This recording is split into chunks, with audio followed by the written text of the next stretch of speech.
4 of our panelists are prior fellows in the program, and we have one student who has a kind of a unique position as far as the starting up of the program itself. I'll start with Jerry Petr on the end down there. Jerry is a professor of economics and is the moderator for our panel. And he was a Centennial College fellow in both the early years and also at near the demise of the program. And so he has a unique perspective. Also in the center of the dais is Pat Knaub, and Pat was a professor of consumer sciences here in University of Nebraska. She was a Centennial fellow in the middle years, so she has a perspective for that.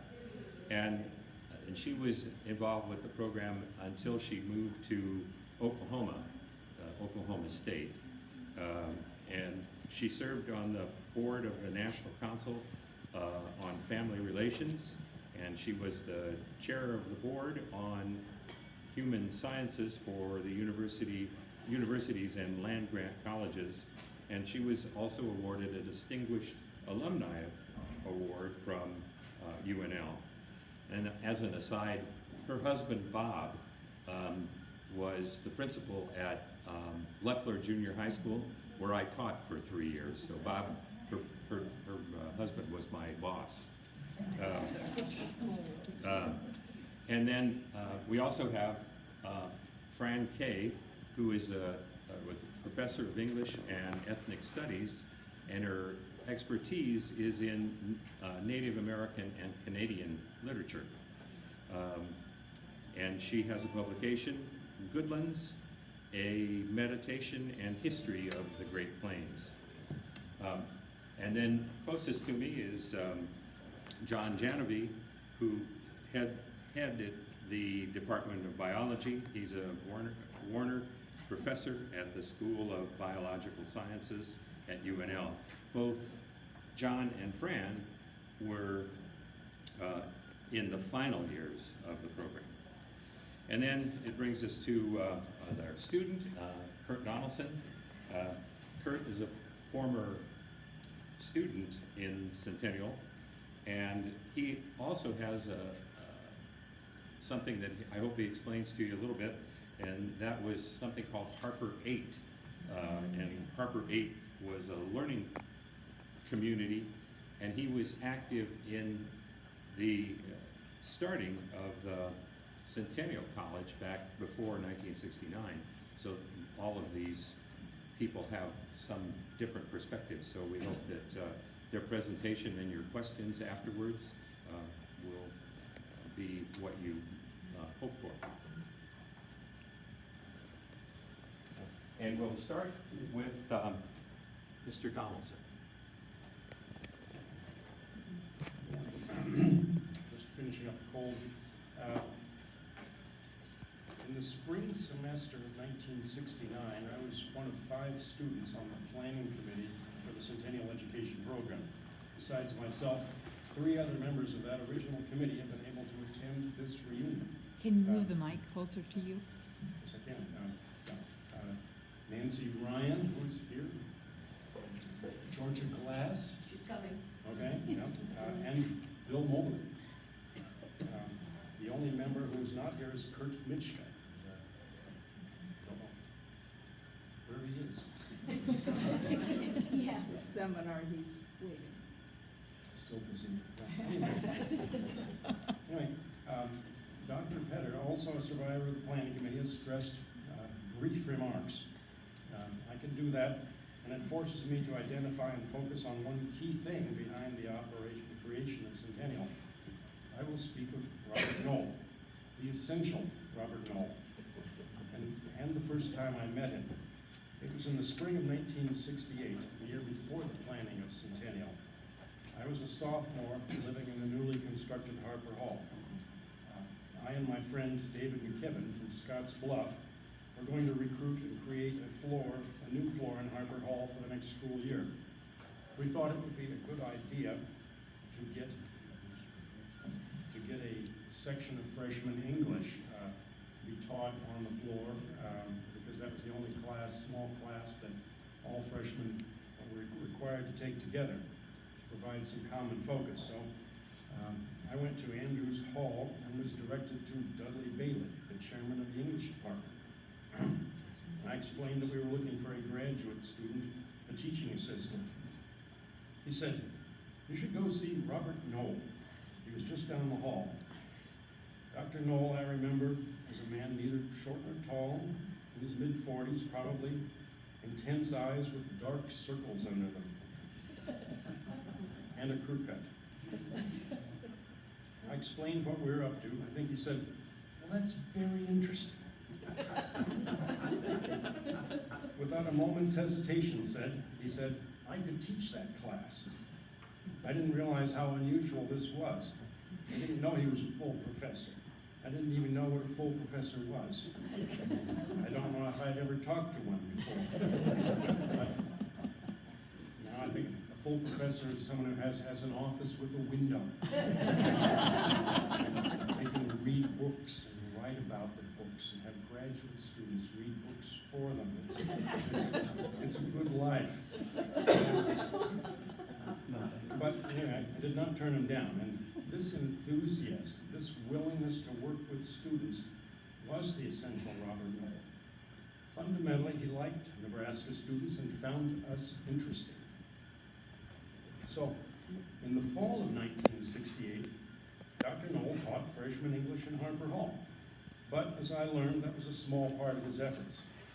Also in November of 1968, he took to the NU Board of Regents a plan for a cluster college, a residential learning community of perhaps less than 200 or fewer freshmen, selected from a pool of volunteers, but not an honors college. So he says. Dr. Knoll had been developing this proposal since 1966. The proposal runs about 4,500 words.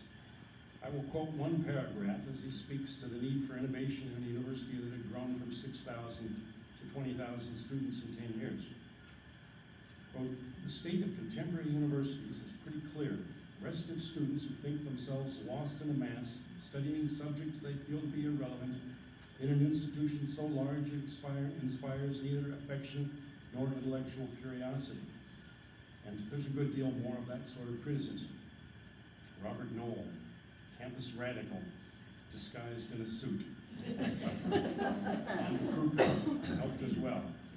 Well, the Board of Regents approved the plan in concept.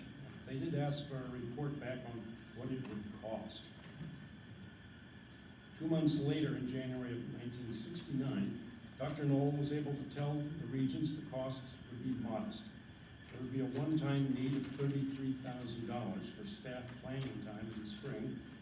Then the total annual cost for faculty, a secretary, and rent would be $103,000. But importantly, the cost per student would be no higher than the university average. It would be revenue neutral. The Regents authorized Dr. Knoll to proceed. The planning money, in total of $38,000, was provided by the Lincoln-based Woods Charitable Fund. The Nebraska bookstore donated 1,200 used paperbacks. Yesterday I found possibly 3 of them in my library. With a little yellow sticker on them saying used. Perhaps some of you have some also. Anyway, was it possible to take the same students and resources, put them together in a more thoughtful way, and create a better learning community within the greater Prairie University? We were about to find out, and that's where my story ends and yours begins. A story which began with Robert Knoll, who found us interesting and full of possibilities.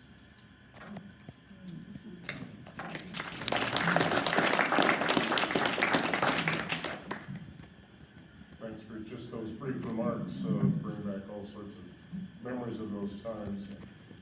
We're all trying, each of us is trying to be brief because we want a discussion opportunity from you folks. We figure that you have as many interesting things to say about Centennial as we do, and once this hour is completed, there will be an opportunity for small group discussions in various breakout rooms in this area, so that there's an opportunity for everybody to share some ideas.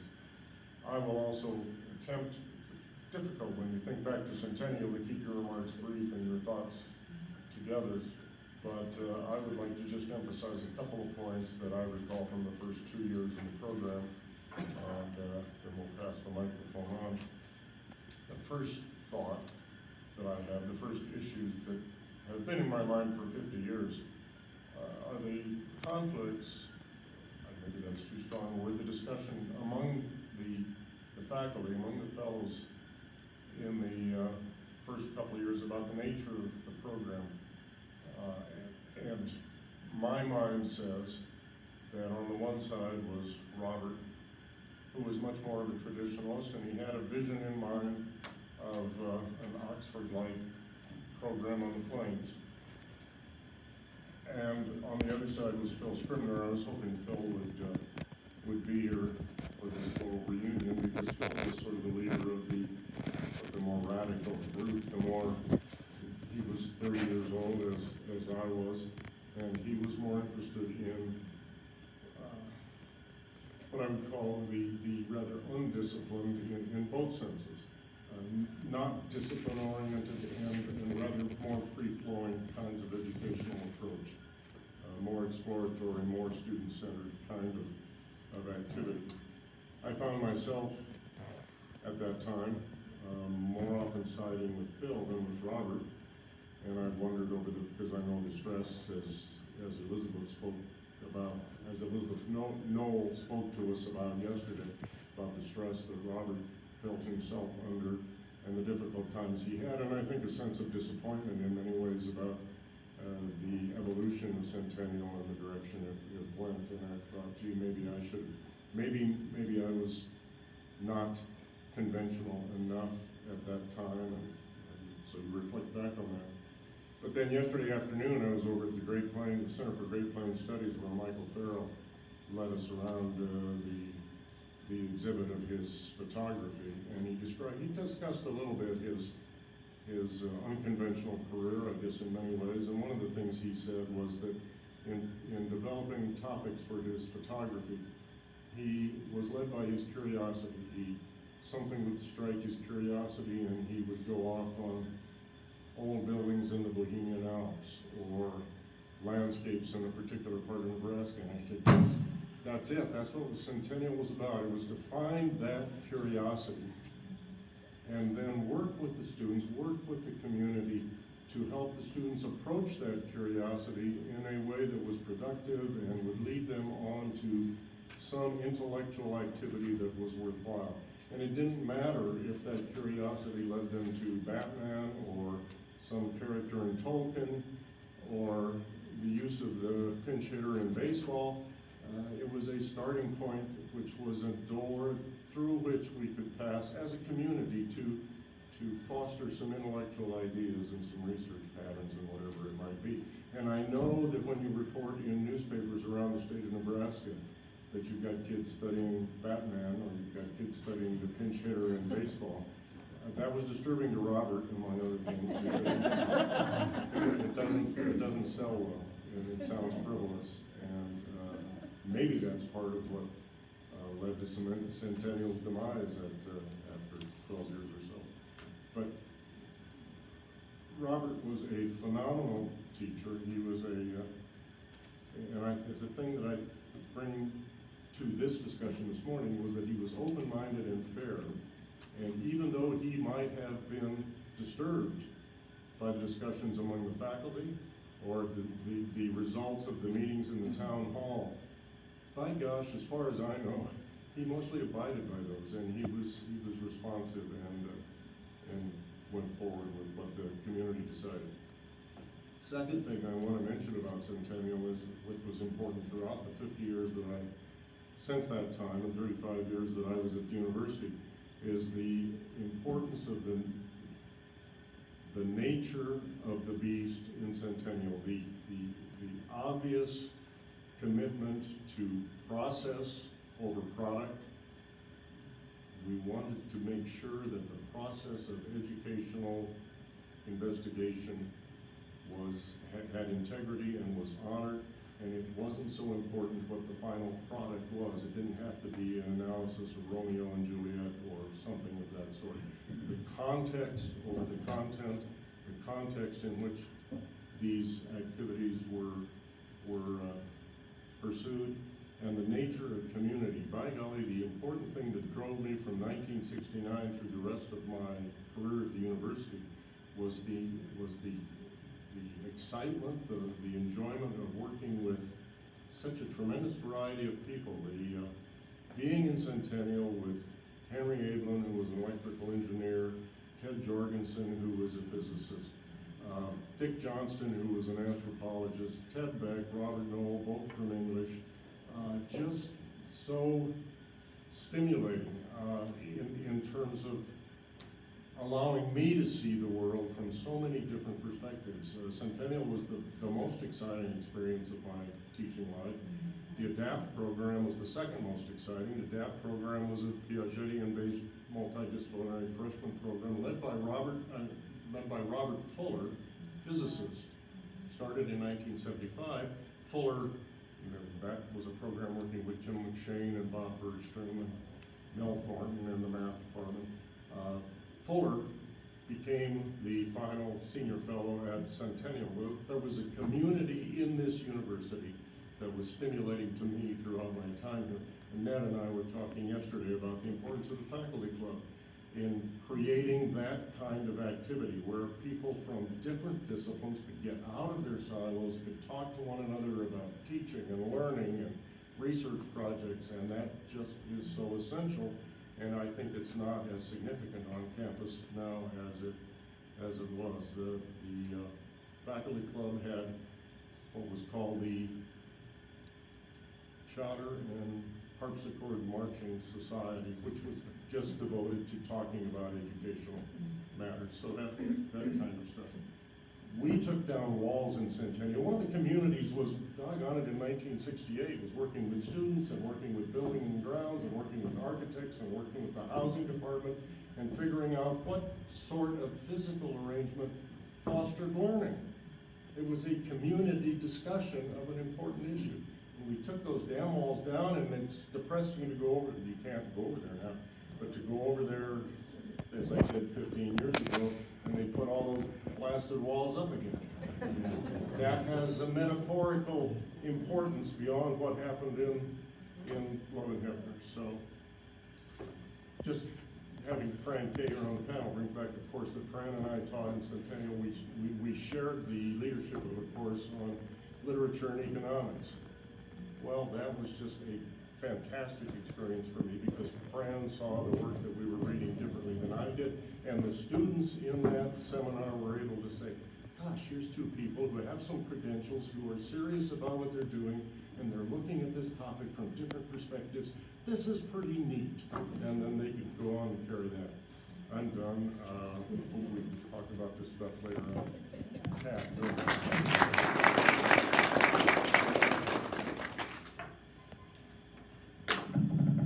Close enough, you hear me? Yeah. Yes, okay. I think my experience as a fellow may be different than my colleagues here, in that I had finished a master's degree, and both my husband and I had been in graduate school for a while, and I accepted a position as an instructor to teach between my master's and my doctoral degree. We needed some money, actually, and we had a young daughter, and I've been teaching my field is family science. I've been teaching marriage and the family, and a class that was a developmental, I called womb to tomb class. And so I was always interested in people, their development, and so forth. And to my shock, I received a letter from Dr. Knoll asking me to consider being a fellow in the Centennial program. I thought, well, that's really interesting. I was an instructor. I had taken courses toward my doctorate, but I was sort of in the middle. And so maybe young and dumb was why I accepted, thinking, well, this sounds like an exciting thing to do. I know it put my doctoral degree off by 2 years, but I've always looked back and said, I learned as much in this experience as I possibly could have had I just plowed on as I had intended to do. Joining the faculty at the Centennial program was, as Jerry has already mentioned, we would meet sometimes around 8 or 8:30, it seemed like, in the morning. The students didn't usually show up till much later than that, and so we'd have a coffee and sit around in the living room, and I guess there were chairs, I can't remember, but maybe not, I don't know. But we would have discussions of all, just over many topics from all these different points of view. So I felt like I was in a wonderful seminar myself. So in some ways I felt like I was both a student and a faculty member during that time. And it definitely did leave some lasting impressions. I went on to be a faculty member at UNL till 1989, and was a department head and associate dean, and went to Oklahoma State as a dean. And I would say that I took from my Centennial experience a number of things that I tried to not only do when I was a faculty member, but as an administrator tried to encourage. And teaching innovation was something that I always was interested in and tried to demonstrate myself, but as well bring in speakers and have experiences for faculty members to encourage them to be innovative, to work cross-disciplinary and so forth. I always preferred the seminar format. I like to be involved in learning myself or with others in self-directed sort of ways. And one thing that I enjoyed with Centennial was that each year that I was part of it, it was 2 years, we had a book that we were to read in the summertime. Do you remember that? And everybody came back with, having read that, we'd start with discussions on the book. And when I was finally in a position to try to do some innovation myself as a dean, we did a transition program, and the freshman transition, but we included that the students would each read a book during the summer. We start with a kind of a book club format. And that's going, in fact, now I'm retired, I go back and I'm a seminar leader for freshmen still. And Jerry, you mentioned ADAPT, and I think that really was an outgrowth, seemed like it was an outgrowth of this program. I was on some committee planning with that, I remember, but my daughter was part of that, and I can tell you that was a marvelous program. I have some special memories, I guess, of as I said, of the coffees and so forth. But with regard to Dr. Knoll, I found him to be quite wonderful as well. I was really interested in the women and active in the women's movement. And at that time, all of this was sort of germinating. We'd have nice, long discussions, but he would look at me so puzzled. And I remember silently thinking, he's such a gentleman, he probably can't even imagine that there are these issues that we have relating with one another. But he would just look, oh gosh, I can't understand you. And I guess in terms of memories also, probably a real highlight for me was when Margaret Mead came to Centennial. I remember absolutely being, because she was on, had a chair for her, but everybody else was on the floor. Yeah. And I could remember just sitting actually at her knees and literally, and so enjoyed that. But it was a marvelous experience, and it definitely shaped my career, I think, in many ways.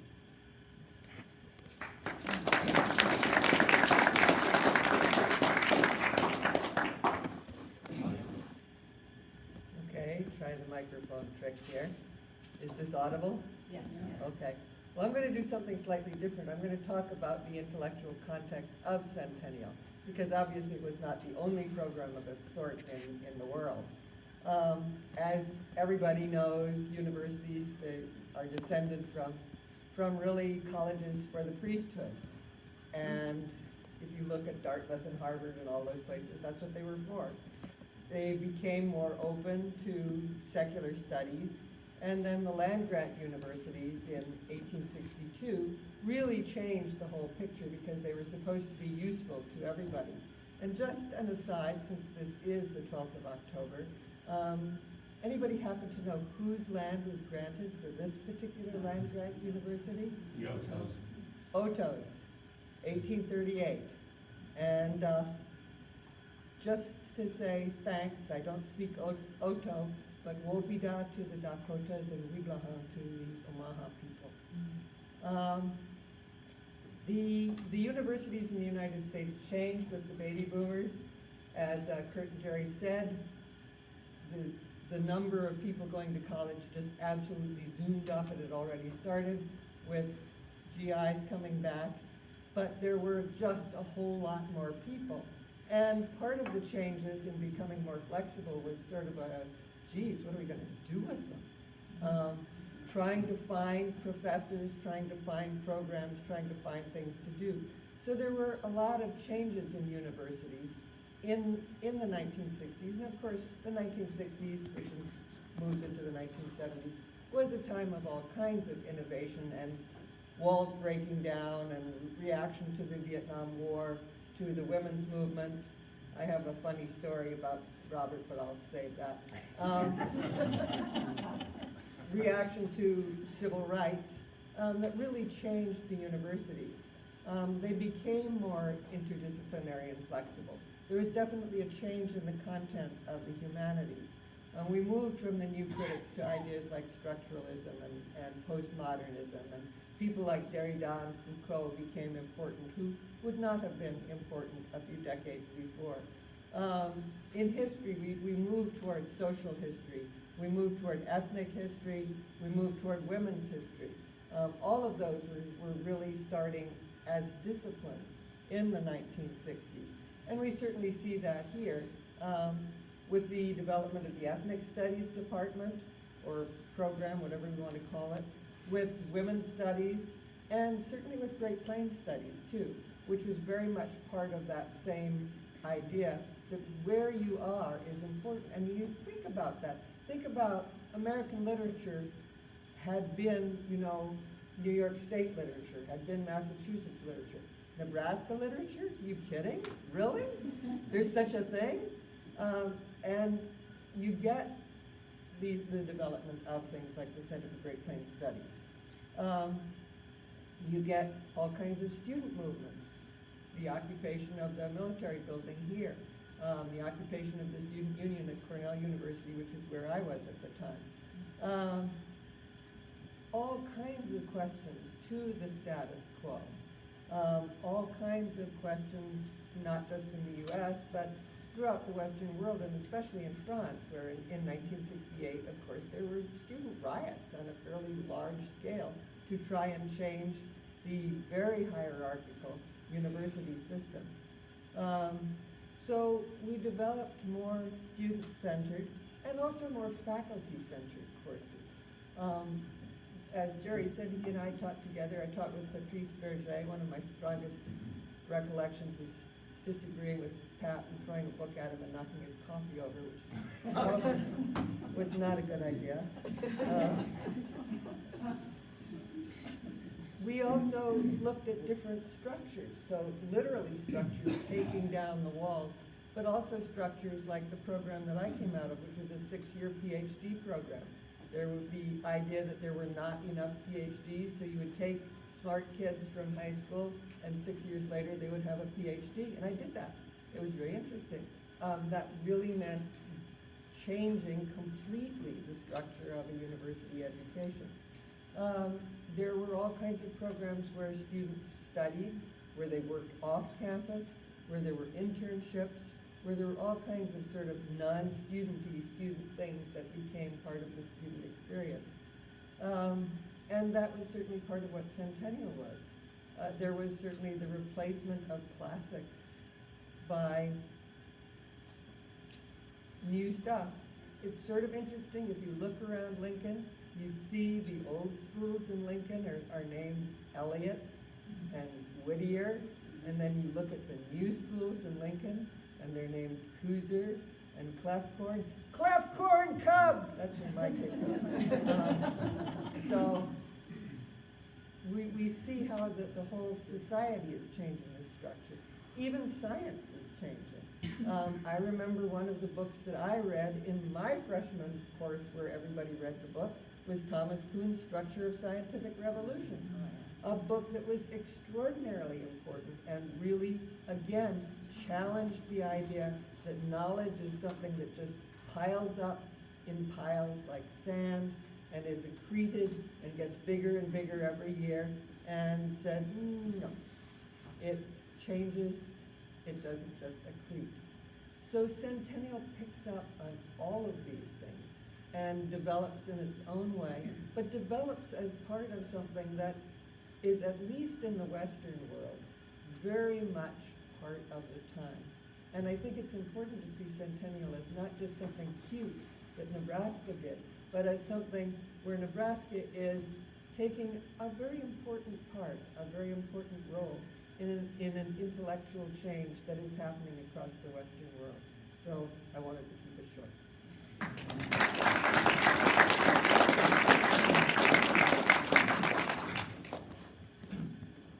Well, my most, I was a fellow over in Centennial 2 spring semesters, and I can't remember whether it was 71 and 72 or 72 and 73, one of those pairs. One of my strongest memories about that whole program is sitting in what was then Faculty Senate, which was Love Auditorium, and anybody and everybody showed up and listening to Robert Knoll trying to sell this program. And I distinctly remember thinking at the time, and that thinking has not changed, about Centennial, that it was really a challenge to the faculty members in that room were reacting to Centennial as a challenge to authority, as a challenge to their authority as professors, but also more deeply than that, the challenge of the academic departments. You know, their subject matter was their property and their identity, and so I think the breakdown of that, or the loss of that, or the sensed loss of that, was part of it. And I think that I remember that Centennial program students in there were allowed or given 6 credits of general humanities and social science credit. Was that correct? Yeah. So that item, that single item alone, is suddenly a threat, I believe, to the propriety of academic disciplines and departments. So, and I think it worked out okay. I mean, nobody was really harmed by not calling that 6 credits of political science, it's calling it general humanities. The two semesters, one semester we read a book, Daniel Greenberg's The Politics of Pure Science. And I was simply, when I first read that book, I was simply stunned by it and what it told me about the way science operated in this country, and how that whole story, including, for example, the story of the Mogul Project, which geophysicists and geologists were determined to spend millions upon millions of dollars to drill down through the mantle to the Earth's crust. So, and that book, incidentally, got reprinted in hardback 30 years after its original publication with a new epilogue. So, the story of how great big science gets money and power, I think was legitimate. The next year, we did a project, we did an experience, I would call it, called, I'm not sure what we really called it, but every Wednesday, I went over and got a university band, and all our students, we went out to Oak Lake and quote, watched it turn spring. Well, it never turned spring. There were, every student had his or her own sort of observational goal or project, and I can't remember what our follow-up was and all of that. But one student I remember distinctly, and I've never forgotten this, plucked a little twig off of a cottonwood tree every time and did little watercolor paintings of the buds as those buds changed week by week. And in thinking back on that, I am totally, absolutely convinced that one activity changed her whole perception of her immediate environment. And I could just envision that student from all those years afterwards walking around, on sidewalks and saying, "Oh, look at that tree! You can, look at the buds. This is what I did." And so that whole thing, that whole experience at Centennial, I honestly believe that it was a stimulus for me as a teacher with very large introductory courses to start using resources outside the classroom. So we used, at least I did, campus vegetation for writing subjects, and used both of the museums. And the whole idea was that it was really a Centennial College idea, and that is that biology goes beyond my PowerPoints and my slideshows and my multiple choice exams. And so you've got to figure out a way to bring some of that investigation in and give decent credit for it too. So that's that's my experience at Centennial. I thought it was a great experiment, and it worked like a charm.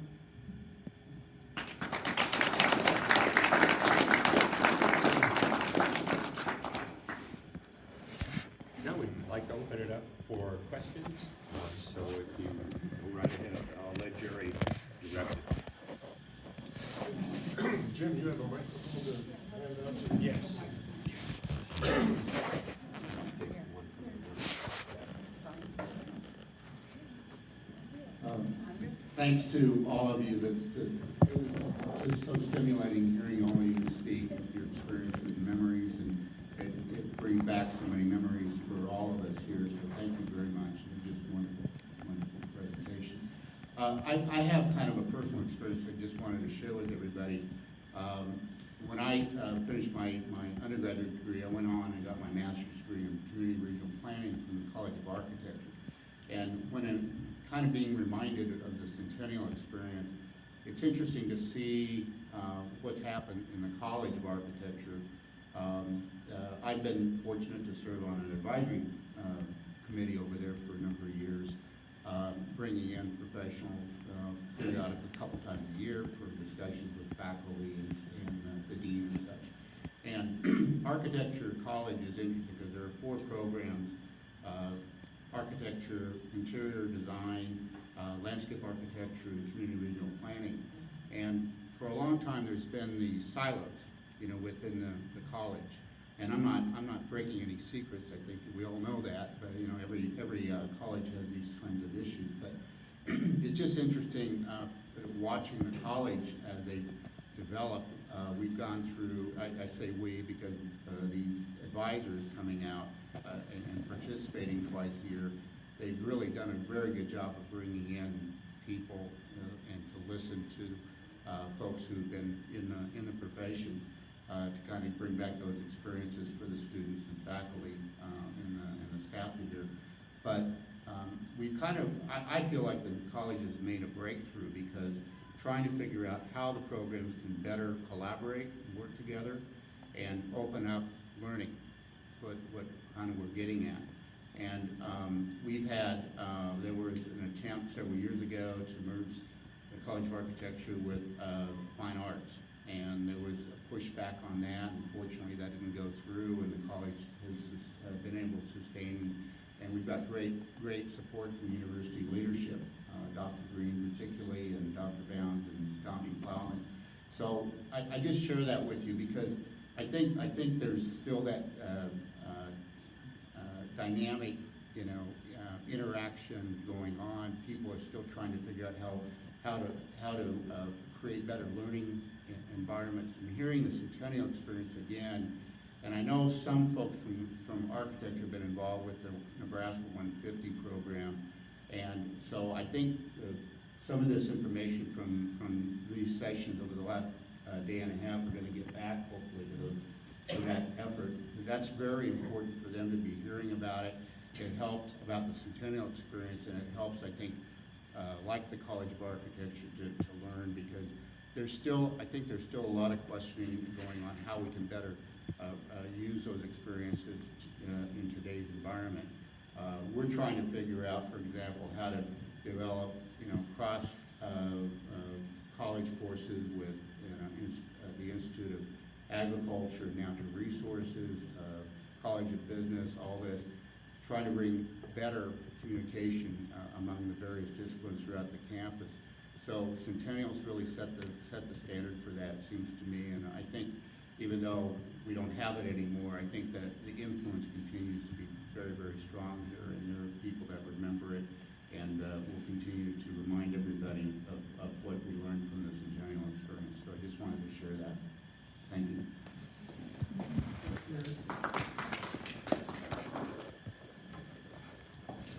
So, I have an architecture comment.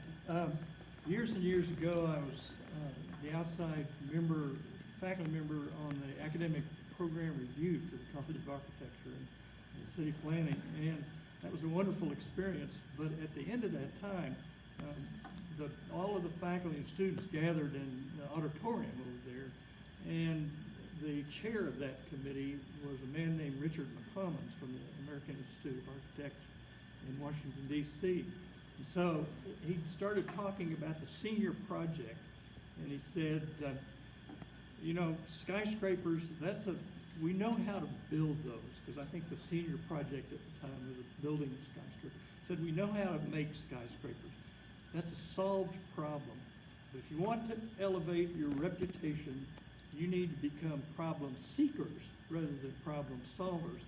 So right after that session, I went right back to my office and made a great big sign that said, be problem seekers instead of problem solvers, and taped it up to the lab.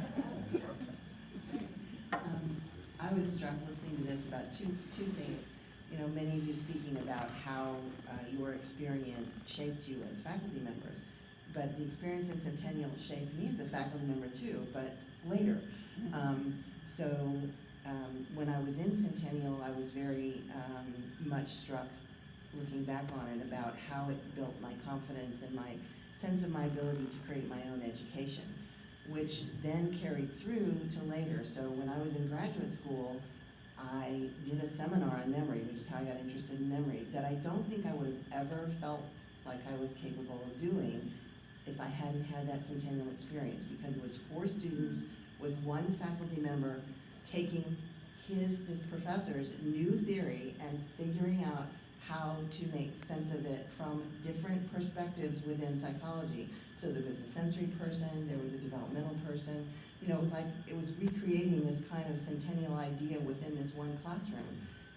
And I'm not sure I would have been able to sign on for that, because it was something very different that wasn't typically offered even in graduate programs. But then going on to later when I was a professor, I always tried, whenever I was in the classroom, and it wasn't always possible depending on how the size of the class, but to bring in hands-on experiences. And even when I taught a class of 300 students, which I did for many years, and I loved teaching that class, I brought in hands-on experience into the classroom that 10 or 15 students would have, or even the whole classroom would have, by manipulating the environment in some way. And it was a sense to me that making it real to the individual was what was important.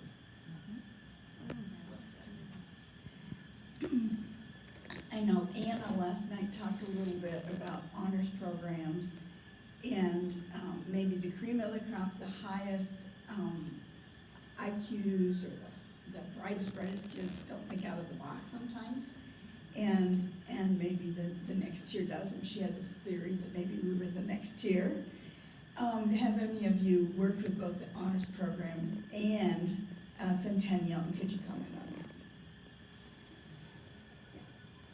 that? Yeah, I was on that honors, it seems to be operating. I was on that honors program committee for a number of years and read hundreds, if not thousands, of high school essays, most of them on sports issues or something of that sort. And I've also had maybe 200, maybe 250 undergraduates recruited into my lab doing research.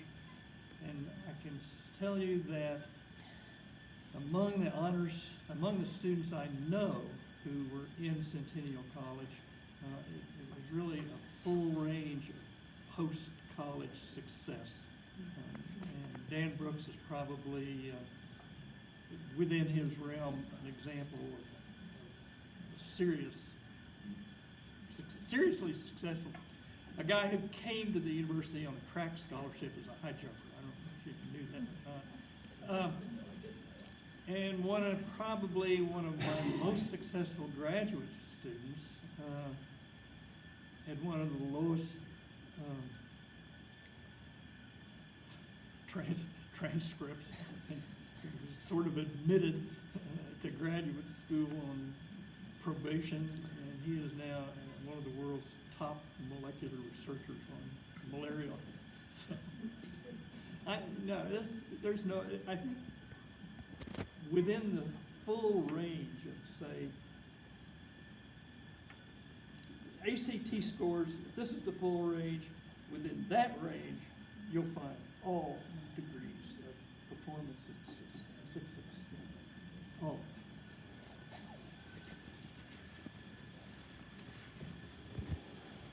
Hi, I'm Al Muller. I taught both in the Honors College for 7 or 8 years, and also I taught in Centennial College for a couple of years.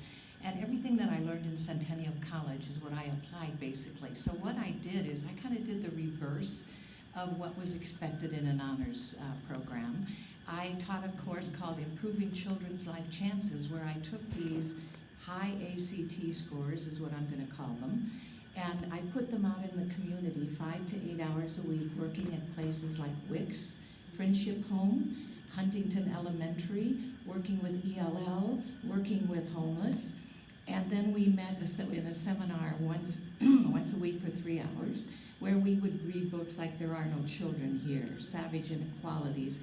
And then, of course, what I learned in Centennial was that ambiguity is where it's at. So I subtitled my course, Death by Ambiguity.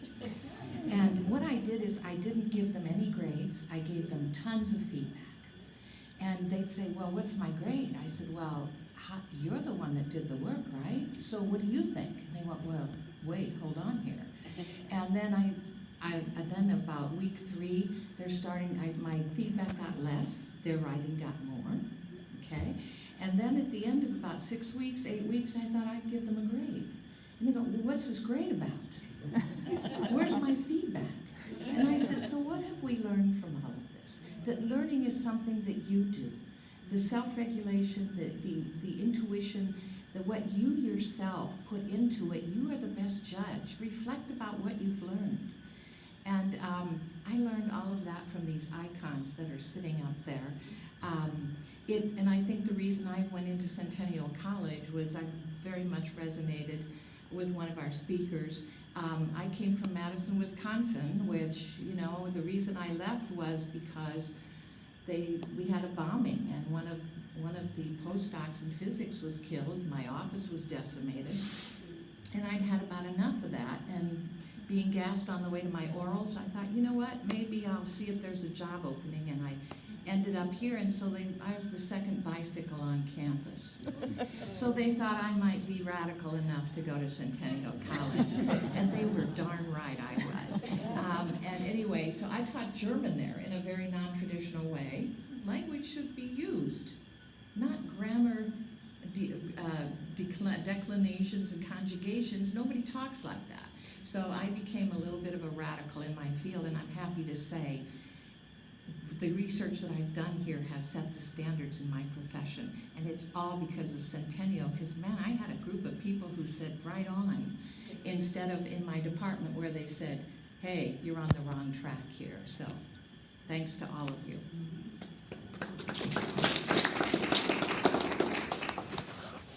Good night. Thanks to all the panelists for really giving such great insights into the educational process, and thanks to all of you who are part of Centennial College. I know I've benefited greatly from it. Here's my question. Fran says when things change, there's an increase in the number of people that have to be educated, and we're not exactly sure what to do with those people, but we have ideas about what education means and how lines change. And so we invented something. We responded to change with something that we thought maybe was very special, but also very, very vital. And it's great. Centennial College was great. The question is, why, if it's such a great idea, why, if we all agree it was a wonderful experience, is it so difficult to sustain such activities? What's the secret sauce that we might try to find that would ensure that such great programs live on? Or should they go away? That's my question. Just pass it on to Ned. I think he's going to give you a little insight there. I don't know that I should respond exactly to that, but I was never in Centennial. I was instrumental in some ways in helping Robert Knoll get the whole thing started, but I was never actually in Centennial. But I can give you one little example of maybe one of the results of the Centennial kind of thing that carried on in the university. After I left the administration and went back to the English department, I was very much intrigued because of all of my experiences with the Centennial program, one way or another, with the whole notion of interdisciplinary studies. And so with the help of a whole bunch of other people, probably including George Wolf, among others, we made a proposal to the College of Arts and Sciences to establish an independent study program that would allow students to get together with professors to develop their own degree program. And what was different about this is that it was just an opportunity to have interdisciplinary studies, but to actually develop programs which would lead to a degree. One of the and we battled this through the curriculum committees and the faculty of the College of Arts and Sciences and got it approved. One of the very first students in that process, the student I had, a young lady who I had as a student in children's literature class, who we developed a program in theater arts and in the art department and in the Department of English. We put together a whole group of very, very different kinds of courses. And when she graduated, she blithely went off to New York City, without a job, just to go off to seek her fortune. And she ended up making some connection with something called the Children's Television Studio, and ended up being one of the first people involved in Sesame Street. And that was a result of Centennial. Now, my advice is how to continue it, and we'll speak to this afternoon, because that's what we're supposed to do in our panel. We'll talk about, what the future is. My simplest advice is to find the people. Find the John Janovys and the Jerry Petters and the Bob Fullers, and the Paul Olsons and the Robert Knowles on the faculty. Find them. Maybe even Ed Hedges. I don't know. They're here. I don't know who they are. Some of them are girls too. But they are here on this faculty. Find them, develop them, encourage them. They will find the new Centennial program that will produce the kinds of students and the kinds of experiences that you people had the opportunity to do.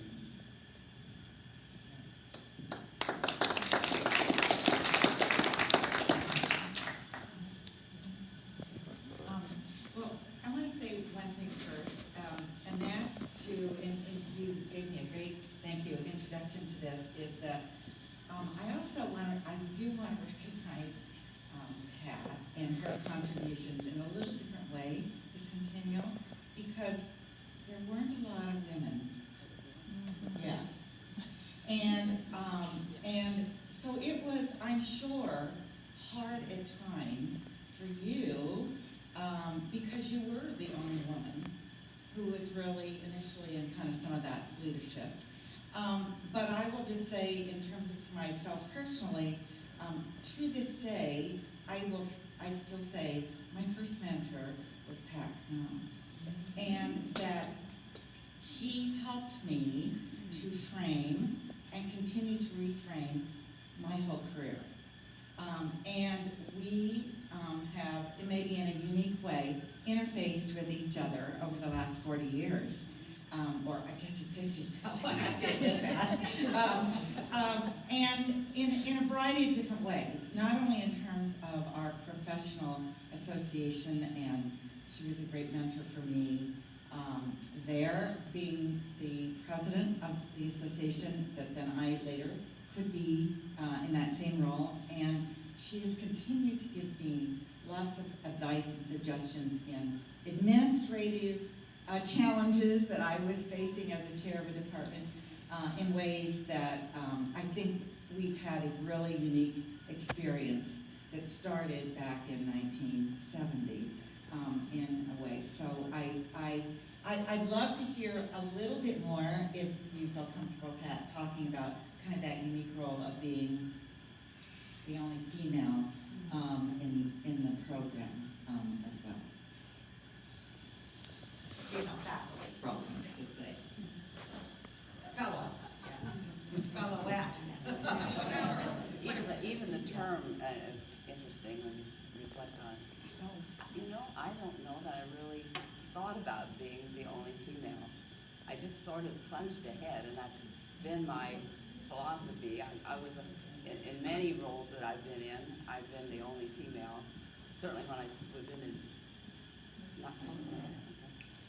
I'll move me closer. Well, we'll have to turn it on. But I don't know that Elaine, I really experienced that. My memory, and it is 50 years now or more, is with the long discussions that I had with Dr. Knaub. And he would just, as I said, just look just so puzzled at me. Why are these even issues? So I don't know that I have anything to say about being the only female, except that I just did it. And everyone accepted me, even though I was younger, certainly by my status, being an instructor rather than a full professor. I imagine, John, you had already made that by the time we were in there together. I would like to say that to your question about what would sustain it or not. It's my experience, and I was accepted this philosophy, I guess, as an administrator, and in roles I've had as an association that Elaine mentioned. I believe that there is a cycle of about 10 years in almost any organization, and even in our lives. And there's this wonderful first 2 or 3 years where you're inventing something, everybody's excited about it, and then it begins to be more, we did this last year, so we do this year, we have these committees, they do this. It begins to be ritualized and structured. And if after about 6 or 7 years there isn't a rebirth, a rethinking, it begins to decline. And I would guess that this program was, 12 years? And of course there would, a financial issue, which I imagine Ned had just, that was what it was, as much as anything. Either you have a crisis and you either have a rebirth and have a new growth and go through the cycle again, or it diminishes. Can I just say something real quick? One of the things we haven't been talking about, in education, there's always this conflict between credentialing and teaching. Yes. And credentialing is what we get paid for. Teaching is what we think we like to do. And that goes along with the test scores that John was talking about. The whole thing that Allie was talking about of not grading means credentialing is, woo! What does credentialing mean when you're focused on a process rather than a product? And so anything that focuses on teaching rather than credentialing is always going to be in trouble because it can't be counted. And credentials require things that can be counted. And if we look at things like the honors program, kids have to keep up these unrealistic grade point averages. You are penalized for taking a class that is over your head. I was in a program where I was always taking classes that were over my head. I really, if I were ever going to put together a program, I would demand that every kid get at least 1 D, because it shows that they are doing something over their head. But that does not fit with our credentialing, so we're always going to have this crisis in education. That is a very important comment. It is. Very important. Could I follow up on that and just ask, did any of you suffer negative feedback to your careers when you went back to your departments or back to the regular faculty? Because I always had the sense that it was kind of a black mark to have gone outside the academic tradition. Well, in my case, I would like to make one comment here. We talk about this this afternoon. But I'd like to maybe correct a misperception, because I was involved in the Centennial program. The Centennial program was not discontinued because it was a bad program, because it was considered to be a bad thing or embarrassment to the university or too liberal or anything of that sort. The discontinuation of the program was a part of a very long, deliberative process of reallocation of resources to find things within the university because of budget constraints that we could discontinue doing so that we could divert those resources to other needs of the university that we felt were of a higher priority. So the Centennial program was a part of that deliberation. The long, long process of academic program review through the academic planning committee, which is a committee dominated by faculty, who made the final decisions about what programs we should put, first of all, if you will, in the chopping block. And that was the reason Centennial was discontinued. Not because it was a lousy program or people didn't like it, or the legislature or the regents were opposed. It was discontinued because we felt that there were other places within the core vision or core purpose of the university that could better use the resources without damaging that basic core of the institution. So let's get over this business about somebody decided Centennial was no good that we should get rid of it. That was not the case. I can take a crack at Terry's comment and may relate in a broader sense, or Terry's question. A number of people have mentioned mentoring. John Janovy has written a book that I've given to all of our grandchildren as they approach college, which is titled something like Outwitting College Professors or something like that, which is a sort of tongue-in-cheek book of advice to students as to how they might succeed in college by getting to know a faculty member. This was, I don't know, it was Joan yesterday afternoon. Somebody mentioned the importance of making some contact with faculty members when you're a student to try to elevate your own sense of what you're about, but also to have a friend who can be helpful, who understands the way the system works. Mentoring. Terry, in terms of being penalized or not being penalized, I had the tremendous good fortune of having friendships with Wally Peterson, who was the professor of economics, or chair of the economics department, who hired me here and who recommended me to Robert Knoll. So Wally and Robert Knoll were my mentors and my friends, and they went to bat for me. They said that there may be some qualities here that are comparable to writing a certain number of pages in an academic journal, so that was helpful. I also wanted to pick up on Elaine's question about women on the faculty or women in the institution, and I think Nancy Ryan may have some idea about this. I thought Nancy is, what was your title, graduate assistant or? I was the residence director. Residence director or something in Centennial. Was to me a bridge to the students. Nancy was there all the time. She was aware of what was going on in all dimensions of the program.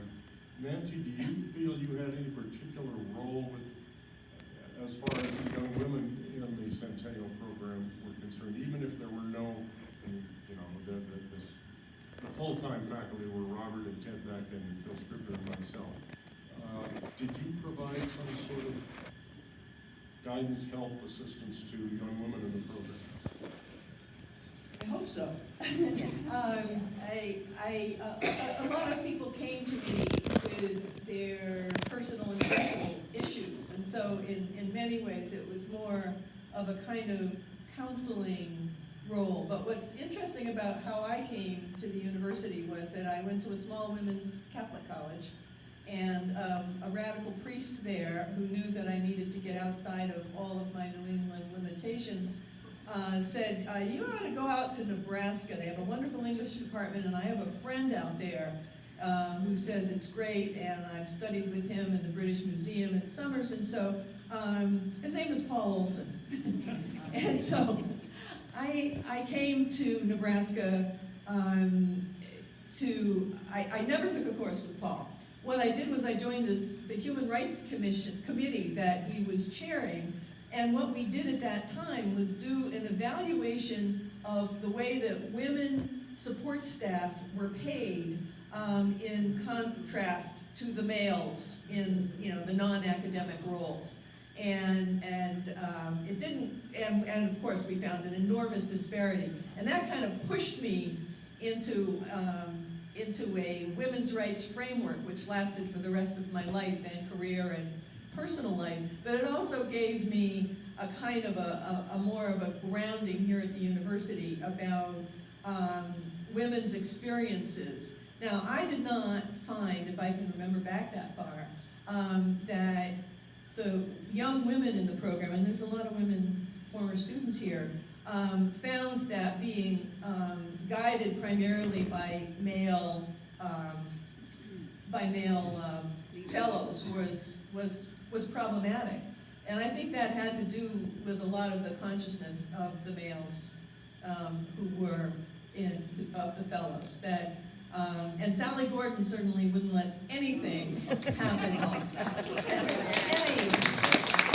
any student, but she was in some ways, with her big bouffant and all of that, she was a stone feminist. And so I think she played a role also in demasculinizing the atmosphere in Centennial. So that's pretty much what I have to say for now.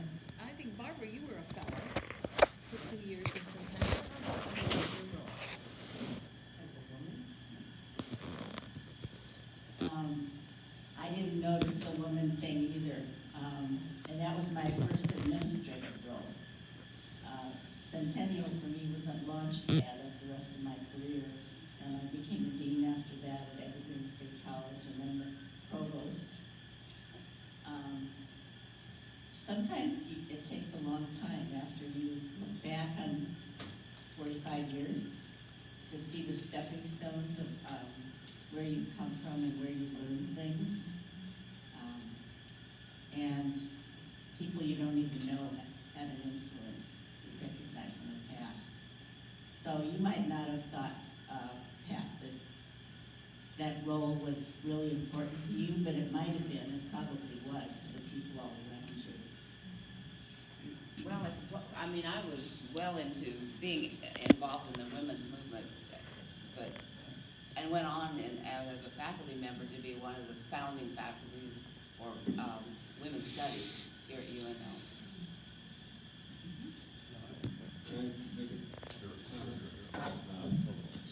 Carol, and I really appreciate what you said starting out about imagination, creativity, and curiosity. Sometimes when you cut down a big tree, the roots will send up shoots someplace else. And so I just want to give you an example of some ways that Centennial survived through work that I've done over the past 15 or 20 years here. In the early 2000s, Will Norton approached me and wanted me to come down to the journalism college and become a professor and teach documentary filmmaking down there. And I really didn't want to give up my professional career over at NET, so I said, why don't we do a program where your students come over to NET and we embed them with our professionals and create a program where they can learn by doing in the actual professional environment that we have over there, because we have lots of really good equipment. We got people that are doing this professionally at a really high level, and the students can really benefit from that real world experience. We can base this sort of like what Centennial College used to do. And we got money. The senior vice chancellor funded it. I got bought out for half of my salary for about 8 or 9 years. We kept it going. The dean of fine arts came on board. We had students from both journalism and the film program at Fine Arts. And we had 15 or so students embedded at NET every semester for about 8 or 10 years until both those deans left. And that's the other thing that happens to these programs. The mentors in the administration either change positions or change interest, and then the funding dries up. Yep. And so that program was winding down, and I was at the point where I didn't have to be a manager anymore because my kids were on their own and my wife was gone, and so I had to be a manager because I couldn't be a filmmaker for a while. But once that ended, I became a filmmaker again, and I made a film with Mike Forsberg based on his book, Great Plains, America's Lingering Wild. And we were finishing that up. We got the idea to start the Platte Basin time-lapse program, which you're going to see something of later this afternoon if you stick around. And when we got the money to do that from East Campus, the dean said, I'd like you guys to teach a class. And I said, we'll teach a class if we can have money for interns. And so we've been teaching a class that we call Digital Image Making and Storytelling. And it's a multi-semester class. The students generate their own ideas. We don't tell them what to do. We convince them to buy some equipment. The students get handed equipment. They get to keep the equipment for at least 2 semesters, if not 3 semesters. The idea is to tell stories about change over time, looking at things as they evolve. You can't do that in 1 semester. You have to have 2 or 3 semesters. It's variable credit. The students decide what credits they get. I tell them, I don't care what grade you get, as long as you turn out something very interesting and entertain me, then you'll get a decent grade. So we're in year 8 of that, and we're going to try to keep it going for about 10 years. So these things have survived, and there's probably other examples in the university of things like this elsewhere. So the seeds that got planted, didn't fall on stony ground. That's all. I think Kurt has a comment, and then I've got a question. I actually have a question for the group. You all coming here were not randomly selected. You were volunteers. So in terms, I thought it would be interesting to see what years people are represented here. So I was curious, how many of you came here because you were here in '69 and '71? That tells a lot. Wow. And here in '71 to '76. And then '76 to '81. I think that tells us something about the screen core. Thank you. Paul? And I wanted to comment on, there's been a good deal of emphasis on the wonderful quality of your early faculty and upon those leadership and then his support. This will possibly be controversial, but I wanted to say something about the extent to which student-centered administration is also important. And I got to know during the Kent State's stuff, I got to know Joe Soshnick very well because he stayed up all night and I stayed up all night.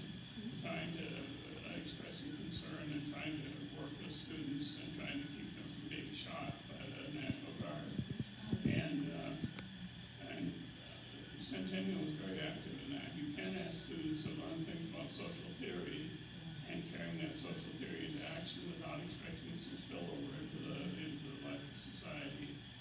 And Gilsowski was the kind of person that understood at the deepest level what that meant.